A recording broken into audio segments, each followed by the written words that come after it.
Hey everyone, Junger here. I want to talk to you today about something incredibly important that is not always kind of at the top of your thought process when you're building out a website, and that's confirmations and notifications. Okay, look, if you have a transaction-based website, so if you've got like an e-commerce store, or if you've got something where people have to fill out their information to get some kind of content, you have to be especially aware of the confirmations and the notifications that your users get when they actually take the action that you're expecting them to. Okay, so what do I mean by confirmations and notifications? Confirmations being things like the message that somebody gets after they buy something in the store, like right, on the landing page that they go to afterwards. What does it say to somebody who's just completed a purchase? Or if you don't have an e-commerce store, if you just have a contact form on your website, what's the message that the user receives after they actually fill out the contact form submission? What does it say? Does it say, thanks, we've received your message, we'll get back to you shortly? Does it say, thanks, you can expect a call within 24 hours? Does it say, thanks, we'll get back to you as soon as possible, here's 3 things that you can look at in the meantime?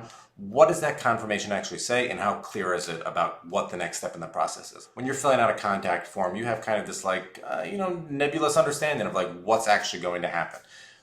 When we are building websites, we want to make sure that our language is crystal clear so that users understand exactly where in the process things are. Now look, when I talk about notifications are more of the, hey, you bought something online, am I getting an email message about it? Am I going to know exactly kind of like what's the next step in the process? And it's not always just kind of the language that you might get on a landing page, but it's like an email that says, hey, we've received your order.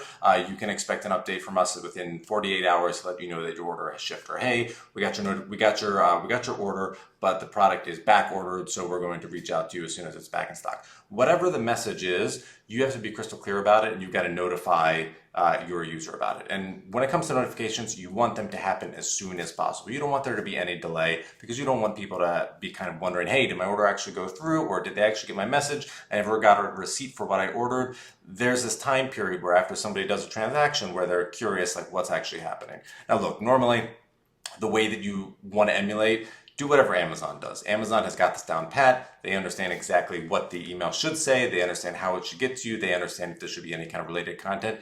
Emulate that. That's always going to be the best. They've got it down. But really think about this. Don't just think you can throw up a contact form or use kind of the default emails. Make sure that your confirmations and your notifications are crystal clear and that they actually help the users. See you next time.